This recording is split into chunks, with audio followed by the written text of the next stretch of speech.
তিনি যেরকম জমিদার এবং প্রজাদের যে সম্পর্ক স্থাপনের জন্য উদ্যোগ নিয়েছিলেন, দেবী মহামায়া যাকে এই অঞ্চলে বিন্দুবাসিনী বলে, মা বিন্দুবাসিনী বলে পরিচিত, এবং দেবাদিদেব মহাদেবের বিবাহ উপলক্ষে প্রজা এবং জমিদারদের একটা মেলাবন্ধন, প্রাণের যে মেলাবন্ধন, যেমন রাজা কৃষ্ণচন্দ্র প্রজাদের পুত্র স্নেহ করতেন, প্রজারাও তাকে পিতা হিসেবে জ্ঞান করতেন।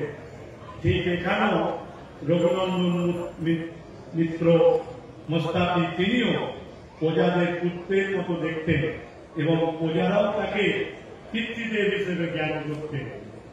এই প্রজাদের আর জমিদারদের দূরত্ব ঘোচানোর জন্য তিনি সেই উৎসবের সূচনা করেছিলেন। এই রাম উৎসবের মধ্য দিয়ে শিব আর বিন্দুবাসিনী আজকে বিবাহের মধ্য দিয়ে এই রাস পূর্ণিমার শুভ লগ্নে পৃথিবীতে দেবী মহামায়া মা দুর্গা তিনি বিভিন্ন সময়ে বিভিন্ন নাম নিয়ে তিনি আমাদের মধ্যে অধিষ্ঠিত হয়েছেন আমাদের কল্যাণ সাধনের জন্য।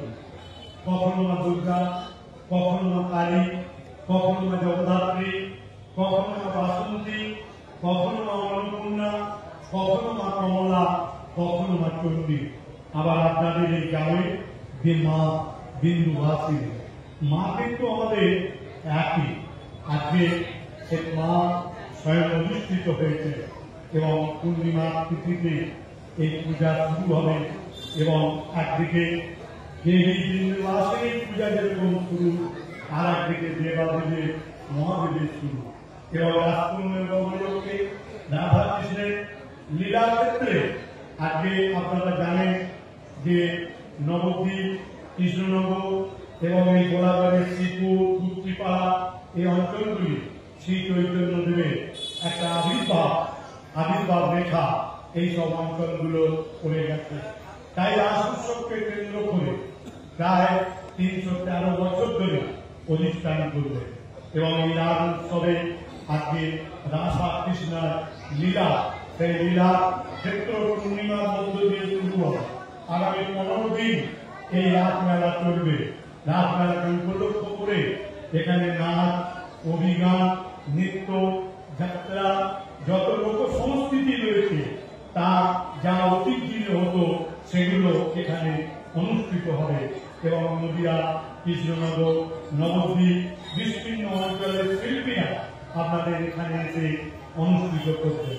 আমি ধন্যবাদ জানাবো রাসমেলা কমিটিকে যে আমাদের আমন্ত্রণ করে আপনাদের সঙ্গে মিলিত হওয়ার সুযোগ করে দেওয়ার জন্য আমি তাদের অভিনন্দন জানাবো। আর মেলা মানে হচ্ছে মিলন ক্ষেত্র। এখানে সব ধর্মের মানুষ এখানে মিলিত হচ্ছে। প্রজা শুধু এক ধর্মের মানুষ হয় না, জমিদারের প্রজা বিভিন্ন ধর্মের মানুষ হয়।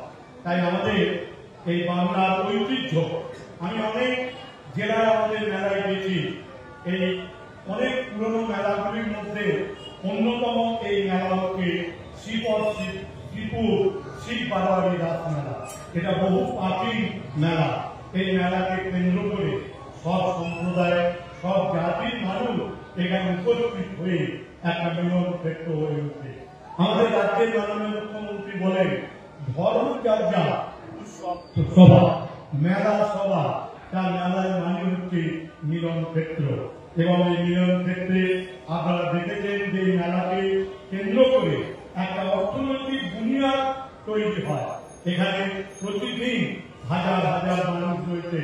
এই মেলাকে কেন্দ্র করে আমাদের যারা দোকানদাররা এসেছে তারাও বিভিন্ন পোশাক, খাদ্য, বিভিন্ন সামগ্রী নিয়ে এই মেলায় উপস্থিত হয়েছে।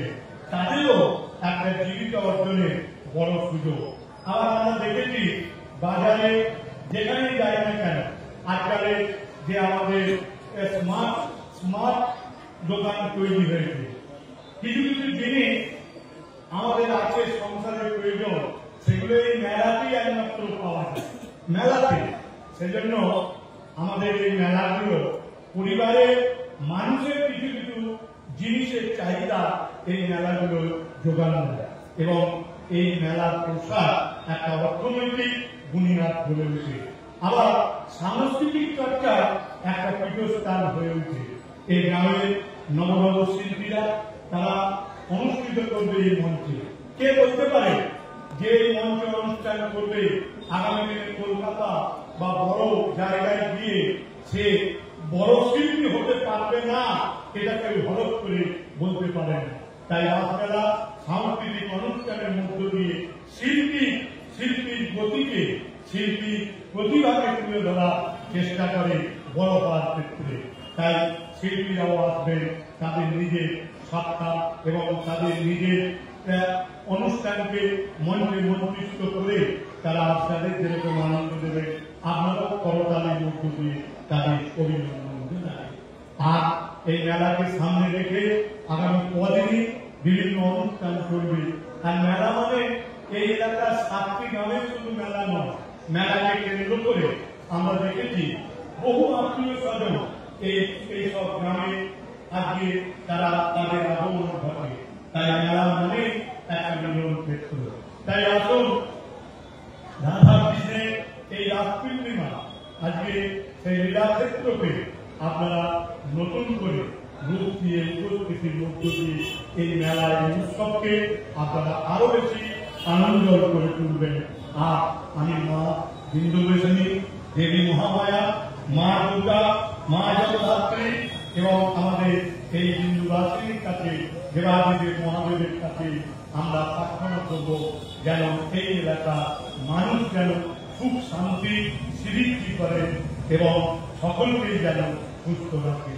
সামগ্রিক এই রাসমেলার উৎসবকে আজকে সাফল্যমণ্ডিত করে অতিথিবর্গ যারা রয়েছে তাদেরকেও আন্তরিক ধন্যবাদ জানিয়ে আমি সকলকে অভিনন্দন জানিয়ে আমি আমার বক্তব্য শেষ করছি। নমস্কার, ধন্যবাদ।